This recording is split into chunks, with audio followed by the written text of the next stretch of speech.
እኛን እንዲጠይቅ ስለታዘዘ ማለት ነው። አንተም ብትሆን ደግሞ ያው መጠየቅ ግዴታ ነው፣ መማር አለብህ። ከአንተ በፊት ወደ እነርሱ ያን የምናወርድ ሰዎችን እንጂ ሌላ አናላክንም። የማታውቁም ብትሆኑ የእውቀት ባለቤቶችን ጠይቁ። የእውቀት ባለቤት መሆናችንን እንዳዘነጋ። ስለዚህ እንደዚህ ካልኩ ዘንዳ ኡስታዝ፣ ለወደፊትህ ግን ዝም ብለህ እንዳታወራ እሺ። ስለ እግዚአብሔር ያነሳኸው አለ። እግዚአብሔር ስም ያልከው አላህ የሚለው አሊላህ ከሚለው የመጣ ነው። ምን የሚታወቅ ነገር አይደለም። እሱ ከአረቦች ውጭ የሚታወቅ የለም። እግዚአብሔር የሚለው ግን ከአንተው ቁራን ልስጥህ። እቺን ቁራን አያት። እቺ የቁራን ትርጉም የእናንተው ነች። ስለዚህ ምን ትላለች መሰለ እዚህ ጋር እንዲሁም የአምላክ ስም በደንብ አስተውል። እንዲሁም የአምላክ ስም በአማርኛ እግዚአብሔር የዓለም አምላክ ሲሆን በአረብኛ ዋና ስሙ አላህ ነው። እቺ አንተ ቁርአን ነች። እቺ ያንተ ተረጎሙልህ ነው። ስለዚህ እግዚአብሔር ማለት እግዚ ጌታ፣ ብሔር ህዝብ ወይንም ደግሞ የህዝቦች ጌታ የሚለውን ይሰጣል ማለት ነው። ያንተ ግን አላህ የሚለው ነቢያት ከሰበኩት ቁርአን ደግሞ በአረብኛ ከሆነ ኬታ መጣኸው ማለት በምን ብለው ነበር ማን ብለው ነበር የሚጠሩት? ሌላኛው ከሌሊቱ 1/3 ሲቀር አላህ ይወርዳል ብሎ የሰበከ አንድ ነቢይ ልታመጣልኝ ትችላለህ? ሳያል ቡካሪ 9ኛው ቮሊም ላይ ሉክ ነቢይ ምን አለ? ኤቭሪ ናይት ዌን ኢት ኢዝ ዘ ላስት ሰርድ ኦፍ ዘ ናይት አውር ሎርድ ዘ ሱፔረር ኤንድ ዘ ብሌስድ ዲሴንድድ ቱ ዘ ሎወስት ሄቨን ይላል። እንደዚህ ብሎ የሰበከ አንድ ነቢይ ልታመጣልኝ ትችላለህ? የነቢያት አስተምሮ ነው ስላልክ አንድ ልታመጣልኝ ትችላለህ? አትችልም። ምክንያቱም ነቢያቶች ይሄንን ስለማያውቁት ከ7ኛ ሰማይ በላይ አርሽ ላይ ተቀመጠ ብለው የሰበኩ አንድ ነቢይ የለም። አንድ ነቢይ። እንዲሁም ደግሞ ይሄ ነቢይ ያመጣውን አስተምሮ ማለት ነው አላህን እንዴት ሳያገኙት በደንብ አስተውል። እንዴት ነው ሲያገኘው? ማለትም አላህን አግኝቶታል? ወደ አርሽ በሄደ ሰዓት ነው አላገኘው? አላህስ ይታያል ወይስ አይታይም? ምክንያቱም ወደ ጌታችሁ ተመልካቾች ናችሁ ይላል። መቼ ነው የምትመለከቱት? በቂያማ ቀን። ኦኬ፣ እንደዛ ከሆነ ደግሞ ሱናን ኢብን መጃ ላይ በደንብ አስተውል። ሱናን ኢብን መጃ ቮሊም 1 ላይ ምን ይላል? his face would burn everything of his creation as far as his gaze reach እይታው እስከደረሰ ድረስ ፍጥረትን በሙሉ ያጠፋል ያወድማል ይላል። ስለዚህ ስታዩት ሊያጠፋችሁ ነው እንዴ? አላህ በቂያማ ቀን እናየዋለን የምትሉ እንዲያጠፋችሁ ነው? ኦልራይት አላህ ልጅ የለኝም ብሎ ይላል። ልጅ እንደሌለው ሙስሊሞች አላህ የምታምኑት ማነግሯችሁ ነው? ጋኔኖች። ኦኬ ሙሐመድ ወይ በል እንሆ ከጅኒ የሆኑ ጭፍሮች አደመጡ፣ እኛ አስደናቂ የሆነ ቁርአንን ሰማን አሉ። ኦኬ እንሆ ጌታችን ክብር ላቀ ሚስትንም ልጅንም አልያዘም። የዚህ ኡስታዝ አሁን አላህ አልወለደም አልተወለደም እርሱ አንድ ነው ብሎ የሚለውን የነገሩት ማናቸው? አጋንንቶች፣ ጅኒዎች። ቁርአንህን ነው እኔ መረጃ እየከፈትኩበት ያለሁት። ቁርአንህ ነው። ቁርአንን ሜቢ አታውቀው ከሆነ አላውቅም። ሙሐመድ የአላህን ስም ሲጠራ አጋንንቶች ነበር የሚከመሩበት። አጋንንቶች ክምር ይሆኑበት ነበረ። ምን ይላል 18ኛው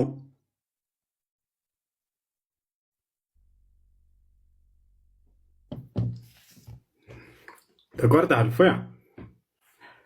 እፎይ ተቆርጠሃል። ኦኬ አይዞህ እንትን ነው በደንብ እንዲጠራልህ ነው። ሉክ ሱራ 72 ላይ የጋኔኖች ምዕራፍ ይባላል። በጋኔኖች ምዕራፍ ላይ ቁጥር 18 ላይ እነሆ ሙሐመድ በደንብ አስተውል፣ የአላህን ስም ሲጠራ ሉክ እነሆ የአላህ ባሪያ ሙሐመድ አላህን የሚጠራው ሆኖ በተነሳ ጊዜ ጋኔኖች በእርሱ ላይ ድረብረብ ሊሆኑ ቀረቡ።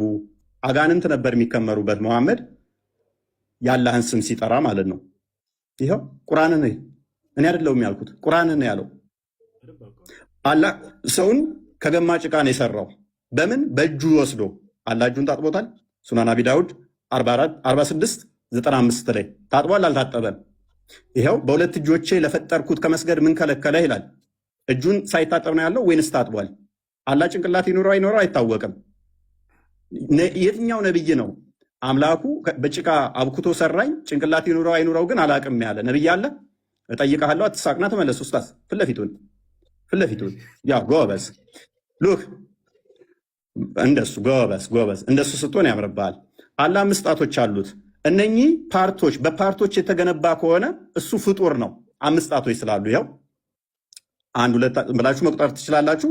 ሳይ ሙስሊም 2786 ኤ ላይ ታገኙታላችሁ። አላህ 5 ጣቶች አሉት።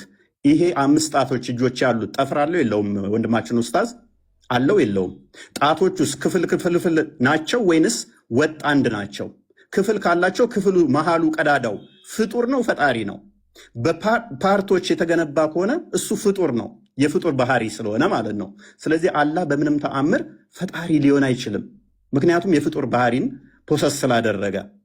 ሱራ 2:223 ላይ ሴቶቻችሁ ለእናንተ እርሻ ናቸውና በፈለጋችሁት ሁኔታ ድረሱ ይላል። ይሄ ቁርአን ክፍል ነው።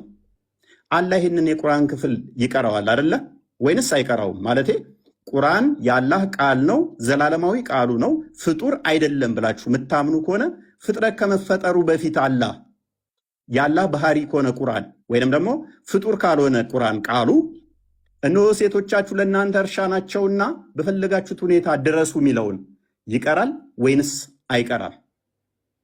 የሚቀራ ከሆነ ፍጥረትን ሳይፈጥር አላህ ሴቶቻችሁ ለእናንተ እርሻ ናቸው ሲል ብቻውን ነው የሚለው? ምክንያቱም በድምፅ እንደሚናገር ስለምታምኑ እንደዛ መረጃው ስላለ። ኦኬ አላህ በምኑ ነው የሚስቀው? እንደሚስቅ ሀዲስ ላይ ስላለ ይኸው ሳያል ቡካሪ ቮሊም 8 ላይ ኡስታዝ እንደዚህ ክፈትሽ መረጃ በኋላ በደንብ እንደዚህ ኦኬ በደንብ እንደዚህ በክፈት እንድለምድ ማለት ነው። ለወደፊትም መረጃ እንደዚህ ነው። አየህ አላህ ይስቃል። ይኸው በምኑ ነው የሚስቀው? በእጁ በእግሩ በምኑ ነው የሚስቀው? ኦልራይት አላህና ደጃል በምንድን ነው የሚለያዩት? አላህ ከደጃል በምን ይለያያል? ኦኬ እንደዚህ ይላል እዚህ ጋር ይኸው መረጃው ኡስታዝ መረጃ ስጠይቅ ለወደፊትህ እያያስክ ሳያል ቡካሪ ቮሊም 4 ላይ ነው መክፈትን ልመድራስ The prophet mentioned Al-Masih al-Dajjal in front of the people saying Allah is not one-eyed while Al-Masih al-Dajjal is blind in the right eye. Look Al-Masih Dajjal ወይንም ደግሞ የኢሳ ተቃራኒ ወይንም ደግሞ የኢሳ ባላንጣ የሆነው አልመሲህ ደጃል አንድ አይና ነው፣ አላህ ግን አንድ አይና አይደለም ይላል። አላህ ከደጃል ጋር ለምንድን ነው እሱ በአይን እንዲለይ ያደረገው? ማለት መሐመድ ሌላ መንገድ አጥቶ ነው? ጌታችሁ አንድ አይና አይደለም፣ ደጃል ግን አንድ አይና ነው ብሎ ለምን ኮምፔር ላደርጋቸው ፈለገ? አላህ እንደሚሮጥ ቡሃሪ ላይ ተመዝግቧል። ቡሃሪ 74:05 ላይ The prophet said, Allah says, I'm just as my slave thinks I am. If he comes to me walking, I go to him running. ቀጥታ እንደምትቀበሉ እናንተ ዋብያ እንደመሆንህ መጠን ሜይ ቢ አላቅም ካልሆንክም ኤክስኪውዝ አደርጋለሁ። እንዴት ነው እሱ የሚሮጠው? በእጁ ነው የሚሮጠው? በጭንቅላቱ ነው የሚሮጠው? በምኑ ነው የሚሮጠው? መሮጥስ ማለት ምን ማለት ነው? የሚያስረሳ ማን ነው? ሴጣን ቢያስረሳህ ከትውስታ በኋላ ከበደለኞች ህዝቦች ጋር አትቀመጥ ይላል። እዚህ ጋር ደግሞ ስንመጣ አንቀጽ ቦታ ብናስረሳ የሚበልጥ ነው ወይንም ቢጤዋን እናመጣለን ይላል። ቅድም ሴጣን ምናምን ብለሃል። ይኸው ቁርአንህ ላይ እኮ ነው ያለው። ቁርአንህ ነው ያለው። ገሃነም በምንድን ነው የምንሞላው? ገሃነም ሰውና ፍጥረታት ይጥላል ወደ እንትን ውስጥ the people will be thrown into the hellfire and it will say are there any more to come? ሰዎች ወደ ገሃነም ውስጥ ይወረወራሉ። ምን ብላ ትጠይቃለች? የቀራለ እያለች ትጠይቃለች። till Allah puts his foot over it አላህ እግሩን እስኪጨምርባት ድረስ። የአላህ እግር ገሃነምን የሚሞላ ከሆነ ፕሌስና ስፔስ ኦኮፓይ የሚያደርግ ፊል ማድረግ የሚችል ከሆነ እሱ ፍጡር ነው ማለት ነው። ቦታና ስፔስ ይፈልጋልና ቦታ የሚይዝ ነገር ሁሉ የሆነ ቦታ ላይ ገብቶ የሚሞላ ከሆነ እሱ ፍጡር ነው እንጂ ፈጣሪ አይደለም። ፍጡር እንጂ ይሄ የምታመልከው ፈጣሪ አይደለም ማለት ነው። የትኛው ነብይ ነው ገሃነም ፈጣሪያችን እግሩን ሲጨምርባት ከዛ በኋላ በቃ በቃ ትላለች ብሎ ያስተማረ አንድ ነብይ ታመጣለህ?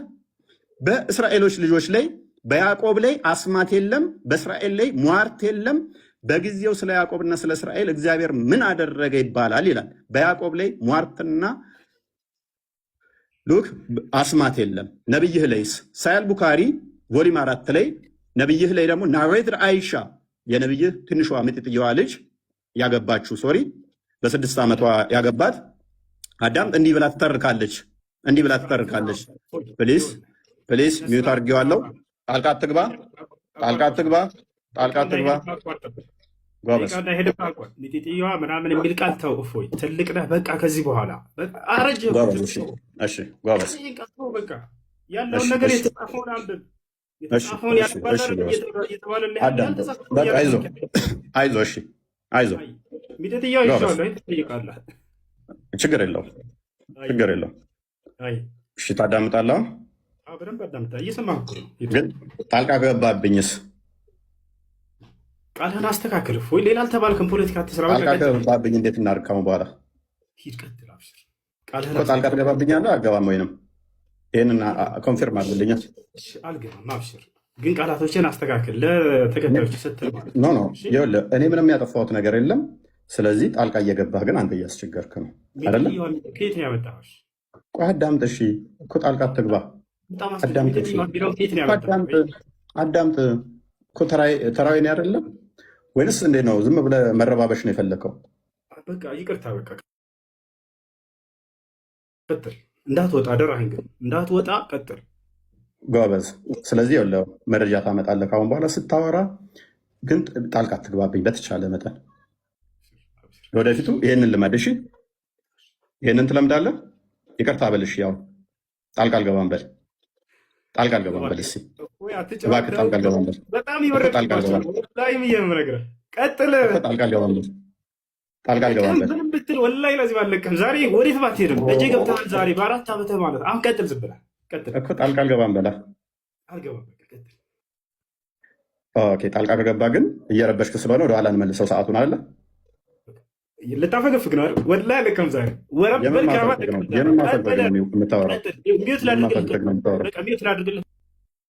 ሚዩት አድርገሽ ጎበዝ። ስለዚህ ታሁን በኋላ ጣልቃ አይገባም ወንድማችን ብዬ አስባለሁኝ። ምንም እንትን ያልነው ነገር የለም። ኤኒዌይስ እያየህ ሆኗል። ደቂቃውን አስጀምርላለሁ። ኦኬ አይሻ እንደተረከችው እንግዲህ በመጽሐፍ ቅዱስ ላይ አስማትና ድግምት አይሰራባቸውም። አይሻ እንደተረከችው ደግሞ ማጂክ was worked on Allah's prophet so that he began to fancy that he was doing thing which he was not actually doing. Look ድግምት ተሰርቶበት ያላደረገውን ያደረገ ይመስለው ነበረ ትላለች ማ አይሻ። ሌሎች መዛግብት ላይ ደግሞ የተገናኘ ከሚስቶቹ ጋር ይመስለው ነበር ብላ ትላለች ማለት ነው። ስለዚህ ወንድማችን እንዴት ነው እሱ የትኛው ነብይ ነው ማለት አላህ ይወጣል ይወርዳል ብሎ የሰበከ አንድ ነብይ ልታመጣለን ትችላለህ? ከሌሊቱ 1/3 ሲቀር አላህ ይወርዳል ሲል በምኑ ነው የሚወርደው? በምኑ ነው የሚወርደው? የአረፋት ቀን የአረፋት ቀን ይወርዳል ይለናል። እንዴት ነው የሚወርደው? መውረድ ማለት ምን ማለት ነው? ፖዚሽን ይቀይራል ማለት ነው። ዳይሬክሽን ይቀይራል ማለት ነው። ይሄ ደግሞ የፍጡራን ባህሪ እንጂ የፈጣሪ ባህሪ አይደለም። ታውቀዋለህ ሜይ ቢ ተተማርክ። እንዴት ነው እሱ? በምኑ ነው የሚወርደው? በምኑ ነው የሚንቀሳቀሰው? በምኑ ነው የሚወርደው? በምኑ ነው የሚሄደውስ? ማለት መረጃ ታመጣልኛለህ ቀጣይ። ሌላኛው ዋናው አላህ አባት አይደለም ብላችሁ ታምናላችሁ። አላህ አባት ያልሆነው ለምንድን ነው? አባት ተብሎ ማይጠራበት ምክንያት ምንድን ነው? እሱ አላህ ልጅ የሌለው ለምንድን ነው? እሱ ነቢያቶች የሰበኩት ፈጣሪ አባት ተብሎ ይጠራል፣ አላህ ተብሎ ይጠራል? ኖ ቁርአን ራሱ የተጻፈው ይህንን ለመቃወም ስለሆነ ሱራ 18:4 ላይ እነዚያን አላህ ልጅን ይዟል ያሉትን ሊያስፈራራ ወረደ ይላል። ለማስፈራራት ነው የወረደው። የሚያስፈራራው ቅድም ደግሞ እዛ ጋ ማን ነው ብሎናል? ሰይጣን ነው ብሎናል። ሊያስፈራራ ወረደ ይለናል። ማስፈራራ ለምን አስፈለገው? ለምን የሚያስፈራራን? ነቢያት የሰበኩትን ለምን ነው የማትቀበሉት? ነቢያቶች እንደሰበኩ ታምናለህ? ለምሳሌ ሙሴ እንደዚህ ብሎ ያምናል። አንተ ታምናለህ? እናንተ አምላካችሁ እግዚአብሔር ልጆች ናችሁ ይላል። የአምላካችሁ የእግዚአብሔር ልጆች ናችሁ ታምናለህ አንተ እንደዛ ብለህ? ወይንስ ልክ አጋንንቶቹ እንደተናገሩት አላህ ልጅ የለውም ስላሉ አንተም ልጅ የለውም ትላለህ? መጽሐፍ ቅዱስ ራሱ የተጻፈው ኢየሱስ ሎክ በዚህ መጽሐፍ ያልተጻፈ ሌላ ብዙ ምልክቶች ያደረጋቸው አሉ። ነገር ግን ኢየሱስ እርሱ የክርስቶስ የእግዚአብሔር ልጅ እንደሆነ ታምኑ ዘንድ አምናችሁም በስሙ ሕይወት ይሆንላችሁ ዘንድ ይህ ተጽፏል። የማን ልጅ እንደሆነ? የእግዚአብሔር ልጅ እንደሆነ። ቁርአንስ የተጻፈው ለመቃወም፣ ይሄንን ተቃውሞ ደግሞ የሰይጣን ነው። ለምንድን ነው ለመቃወም የመጣው? አላህ ማለት የሰይጣን ከሆነ ለመቃወም ለምን መጣ? ለምንድን ነው እሱ ይሄንን የተቃውሞ እምነት የመሰረታችሁት? አላህ ምንም ልጅ ያሌለበት ምክንያት ምንድን ነው እሱ? ኦኬ ምናልባት ይሄንኛው ይሆን ቁርአናችሁ ስለሚናገር ማለት ነው። በዚህኛው ምክንያት ነው ብለህ ታምናለህ ኡስታዝ? ልጅ የሌለው ቁርአኑ እንደዚህ ስለሚል ልጅ የሌለው ምክንያቱ ምንድን ነው እሱ? አላህ ለምንድን ነው ልጅ የሌለው? አባቴ የማይባልበት ምክንያት ለምንድን ነው እሱ? አይ ቲንክ በዚህ ይመስለኛል። እርሱ ሰማያትና ምድርን ያለ ቢጤ ፈጣሪ ነው ይላል። በደንብ አስተውል። ቁርአን ነው የሚለው። ለእርሱ ሚስት የሌለችው ሲሆን እንዴት ለእርሱ ልጅ ይኖረዋል? ነገርን ሁሉ ፈጣሪ ነው ፈጠረ። ሶሪ ልጅ የሌለው ለምንድን ነው? ሚስት ስለሌለው። ለእርሱ ሚስት የሌለችው ሲሆን፣ በደንብ አስተውል። ለእርሱ ሚስት የሌለችው ሲሆን እንዴት ለእርሱ ልጅ ይኖረዋል? ይህንን ከምን አንጻር ነው? ከአጋንንቶች ጋር ነው አሁን የሚያለው። ከአጋንንቶች ጋር ለምንድን ነው አላህ እንደዚህ የተያዘው? ምክንያት ይኖረው ይሆን? ትመልስልን ይሆን? ኡስታዝ በመረጃ እንደዚህ እያወጣ ትመልስልን ይሆን? የአላህ ልጆች ቀዝቃዛ ናቸው። ቅዝቃዜ ደግሞ በደንብ አስተውሉ። ቅዝቃዜ ከአንዱ ወደ አንዱ ሙቀት መቀበል አለበት ማለት ነው፣ ቀዝቃዛ ከሆነ። ይህንን ሎክ ሙሐመድ ምን ይላል? then I saw my Lord look sorry in the most high and the last of appearance, so I saw him place his palm between my shoulders. I sensed the coolness of his fingertips. የጣቶች መዳፎች አሉት። አላህ መዳፍ አለው፣ ጣቶች አሉት። እነኚህ ፓርቲሽን አለው ማለት ነው። እንደዚህ ፓርቲሽን አለው። እጅ እንደዚህ መዳፍ ካለው ቀኝና ግራ ካለው ይካበባል ማለት ነው። የሚያዋስነው የሚያካልለው አለ ማለት ነው። የሚያዋስነው የሚያካልለው አለ አላህን ማለት ነው። ይሄ ደግሞ የፍጡር ባህሪ አይደል እንደ ኡስታዝ? አላህ ይህን እንደት ነው የምታምኑት? ምን ብላችሁስ ነው የምታምኑት? ሌላኛው ፍጡር አይደለም ብላችሁ ቁርአንን ቃሉን ያላህ ቃል ነው ፍጡር አይደለም ብላችሁ ታምናላችሁ። ለምሳሌ አሊፍ ላም ሚም፣ ይሄ ያላህ ባህሪ ነው። ፍጥረትን ከመፍጠሩ በፊት አሊፍ ላም ሚም ይላል። ይሄ ምንድነው እሱ ትርጉሙ? ለአላህ ምንድነው እሱ? ይሄ ባህሪው ከሆነ ምክንያቱም በድምፅ እንደሚናገርም ስለምታምኑ ማለት ነው። በድምፅ የሚናገር ከሆነ በድምፅ መናገር የጀመረው አላህ ፍጥረትን ከፈጠረ በኋላ ወይንስ ከመፍጠሩ በፊት በድምፅ ይናገር ነበር አላህ? ይኸው በድምፅ እንደሚናገር ባህሪ 47:11 ላይ አላህ ሊትራሊ ድምፅ አለው ብላችሁ ስለምታምኑ፣ ስለዚህ ችን ሲቀራት ማለትም ለጅብሪል ሲነግረው አሊፍ ላም ሚም ብሎ ነው። አንተ ታርመኛለህ ኡስታዝ ስለሆንክ የእሱ ድምፅ እንዴት እንደሆነ በድምፅ ስለምታምኑ። ፍጥረትን ከመፍጠሩ በፊትስ ይህን ድምፅ ይጠቀመው ነበር ወይ? ምክንያቱም ድምፅ ደግሞ ሶሊድ፣ ሊኩዊድ ወይም ጋዝ እነኝህን ስቴቶች ይፈልጋል ለማለፍ። ያላህስ ድምፁ በምን ውስጥ ነበረ ፍጥረትን ከመፍጠሩ በፊት የሚተላለፈው? እነኚህ ደግሞ እነኚህን የሚፈልግ ድምፅ የሚፈልግ ከሆነ እሱ ፍጡር ነው ማለት ነው። አሊፍ ላም ሚም እቻውን ፍጡር ነው ፍጡር አይደለችም? ኡስታዝ ምን ብልሃት ነው የምታምነው? ሌላኛው ኦኬ ቁርአን ፍጡር ካልሆነ በደንብ አስተውል። ቁርአን ፍጡር ካልሆነ ኦኬ በገረጣ መልክ ይመጣል ይላል። ታምናለህ እሱን? ምክንያቱም ቁርአንን ያለው ይኸው ሱናን ሐዲስን ያለው ሱናን ኢብን ማጃ ቮሊዩም 5 ላይ ነው የሚገኘው ፔጅ 68 ላይ the Quran will come on the day of resurrection like a pale man and will say I am the one እያለ ይቀጥላል። አምላክህ ቃሉ ፍጡር ካልሆነ በቂያማ ቀን ደግሞ የገረጣ ሰው ሆኖ የሚመጣ ከሆነ ስንት ፍጡር ያልሆኑ ታመልካለህ ኡስታዝ? ስንት ፍጡር ያልሆኑ ነው የምታመልከው? ሌላኛው ተውሂድን ታምናለህ አይደለ? ተውሂድ ታምናለህ ብዬ አምናለሁ። ቃል ላይ ጥገኛ ከሆናችሁ ተውሂድ የሚል ቃል ማለትም ያስተማረ ነብይ ይኖርን ማለት በሶስት ከፍሎስ ያስተማረ ይኖርን ተውሂድ የሚልን ተውሂድ አልአስማኡል ሲፋት፣ ተውሂድ አልሩቢያ፣ ተውሂድ አልኡሉሂያ ብሎ ያስተማረ አንድ ታመጣልኝ ይሆን? ከነቢያት ውስጥ አንድ ማስረጃ ታመጣልኝ ይሆን? ወይንስ ተውሂድ አታምንም ማለት እኛን ስትጠይቀን ይሄ አንተ ጋር እንደሚመጣ አላወቅኸው?